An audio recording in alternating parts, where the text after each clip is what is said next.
Olá pessoal, olha a gente aqui de novo, mais uma vez, e dessa vez para a gente falar sobre o romantismo brasileiro, já que nós falávamos também sobre o romantismo português, né? Agora a gente fala do romantismo brasileiro, e o interessante do romantismo brasileiro é que a gente destaca dessa vez uma escola literária com dois marcos. Na realidade, um marco histórico e um marco inicial, que é sempre a primeira publicação que marca o início dessa escola literária. Muito bem, o romantismo brasileiro é recheado de acontecimentos históricos importantes, dentre os quais a chegada da família real portuguesa aqui no Brasil, fugindo das guerras napoleônicas. Então, em 1808, existe o marco histórico, e em 1836 o marco inicial com a publicação Suspiros Poéticos e Saudades de Gonçalves de Magalhães. Vamos adiante. Final do século XVII, mudanças sociais e culturais. Nós tivemos o Iluminismo, a Revolução Francesa, Independência Americana, Revolução Industrial, burguesia e proletariado. Muito bem. Muita coisa aconteceu na Europa e no Brasil em relação a mudanças de posturas, né? Principalmente na pirâmide hierárquica, que é composta de clero, que ficava no topo da pirâmide. Nós temos, abaixo do clero, a nobreza, que eram as pessoas tidas como sangue azul. Abaixo dessa nobreza, nós tínhamos a burguesia e a base, o proletariado. Essa burguesia eram justamente as pessoas que emergiram socialmente, né? Antes do romantismo, no período das grandes expansões culturais e territoriais, a gente se depara com a liberação dos portos e a proliferação de vendas para várias nacionalidades e vários continentes. Isso fez com que os donos dos burgos, que eram os pequenos comércios, passassem a vender ainda mais, aumentando a margem de lucros. Então, eles ascendem-se socialmente, fazendo com que fosse criada uma nova classe na pirâmide hierárquica social, nascendo assim a burguesia. E aí, a gente passando adiante, verifica que o envolvimento e a participação do homem em fatos que mudaram as estruturas sociais passaram a ser representados por uma arte que procurava ressaltar a visão emotiva e subjetiva do mundo. Acontece que a população burguesa cresceu, ascendeu-se socialmente e queria também se equiparar culturalmente à nobreza. E aí eles começam a se interessar muito mais pela leitura, mais pessoas eram alfabetizadas, lembrando que a leitura ficava a cargo das mulheres, bem como a alfabetização dos filhos, e toda a cultura trazida para dentro de casa era a responsabilidade dessas mulheres. Existia um momento do dia dedicado à leitura, né? E a um momento de cultura dentro da família, digamos assim, mas faltava alguma coisa. Elas sentiam vontade de ler algo que lembrasse o seu próprio cotidiano. E aí a gente passa a ter contato principalmente com a leitura voltada para o público feminino, né? Porque eles passaram a ler e a produzir obras literárias que falassem do cotidiano específico para as mulheres. Daí o fato do matrimônio ser uma temática tão trabalhada dentro das obras românticas. Vamos lá. Momento cultural conhecido pela expressão de sentimentos, nacionalismo, patriotismo, reformismo, valorização da natureza. Mas por que romantismo?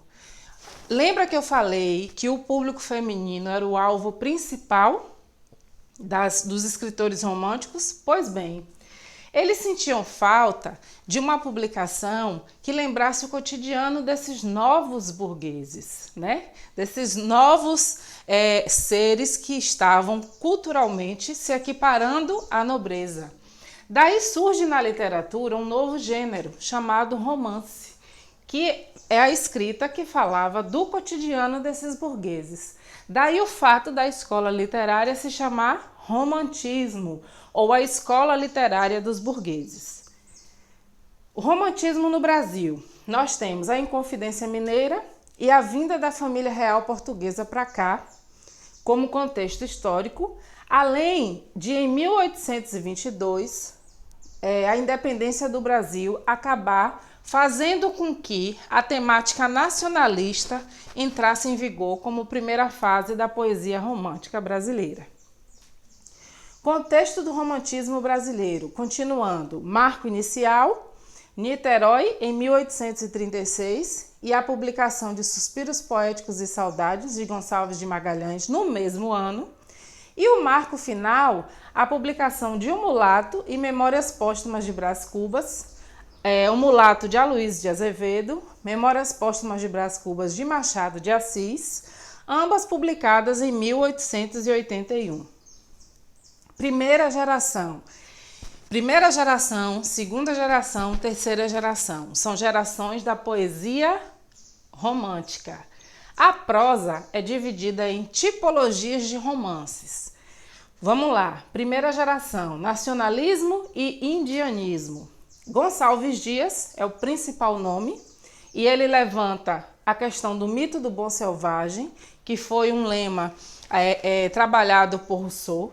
E o mito do bom selvagem implica na característica indianista.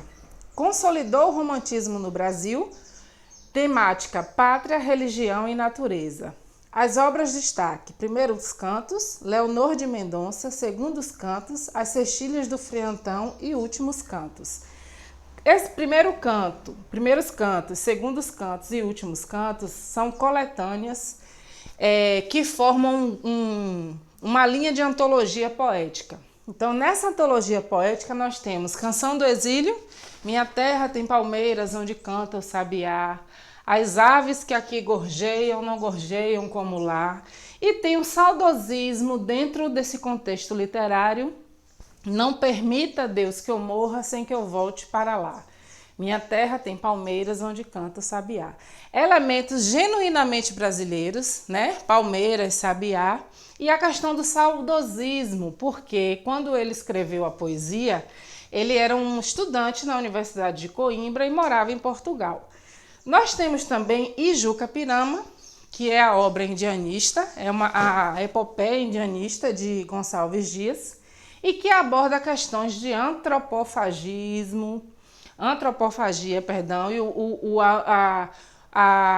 e essa corrente ela acaba sendo perpetuada no modernismo a partir do movimento antropofágico levantado por Oswald de Andrade. Segunda geração, que também é chamada de ultrarromântica ou byronismo, né? É também vista como o mal do século, implica no excesso, na hipérbole, no exagero de sentimentalismo. Então, é o ápice do egocentrismo romântico, evasão da realidade ou escapismo, criação de uma natureza tenebrosa, pessimismo, fascínio pelo mórbido e pelo misterioso, idealização da mulher. Gente, essa geração foi uma geração que ficou também conhecida como um contexto de literatura gótica. Era uma geração extremamente pessimista, obscura, principalmente porque é no que consiste o ultrarromantismo, é o exagero de sentimentalismo e muitas vezes esse exagero não levava a nada, até porque existiam os amores platônicos. Muitas vezes essa mulher amada era alguém já casada, então esse amor não poderia acontecer, ou alguém que sequer existia fisicamente. Em alguns momentos, o poeta idealizava uma pessoa, uma mulher, e para essa mulher ele destinava a sua própria vida sem sequer o fato de que ela existia, né? Esse amor não poderia acontecer porque ela só existia na cabeça desse autor. Foi uma geração permeada de suicídios, de depressões, principalmente por essa mentalidade mórbida da época. Eram escritores muito jovens, né? Eram adolescentes que morriam muito cedo, principalmente por conta da tuberculose. já que eles viviam uma vida muito desregrada, de boemia, eles se aglomeravam em tabernas e isso proliferava a contaminação de tuberculose. E a cura para a tuberculose naquela época era justamente a solidão. A gente que está nesse momento de isolamento sabe o quanto é difícil a gente não poder exercer o direito de ir e vir, né? E a gente precisa muito cuidar da nossa saúde mental para poder passar por esse momento de forma positiva. Então era justamente o que acontecia com esses jovens, né? Eles eram proibidos de se aproximarem das famílias, né? Muitos tinham que deixar alguém que amava, né? Ou a mulher ou a própria família para viver na solidão das fazendas para persistir na possibilidade da cura. Então daí o fato deles escreverem tanto por conta dessa companheira que era a solidão e também pelo fato de viverem só, longe dos familiares e de quem eles amavam. Álvares de Azevedo é o principal nome da segunda geração romântica brasileira. Tinha poemas com tons de pessimismo crônico, herança do inglês Lord Byron e do francês Alfred de Musset. Byron é o grande nome porque é o idealizador do conceito do ultrarromantismo, por isso que a segunda geração também é chamada de byroniana. Ele escreveu Lira dos 20 anos, primeira e terceira partes temática religiosa, do sonho e da figura feminina virginal. A segunda parte apresenta o irônico e o sexual. Casimiro de Abreu, também da segunda geração. O mais popular dos poetas da segunda geração, pelo distanciamento das temáticas mórbidas ou satânicas típicas da segunda geração. Temática: natureza, amor, saudade da infância, pátria idealizada e a mulher amada. Ele não estava totalmente fora da segunda fase, mas não tinha aquele tom tão pessimista típico de Álvares de Azevedo.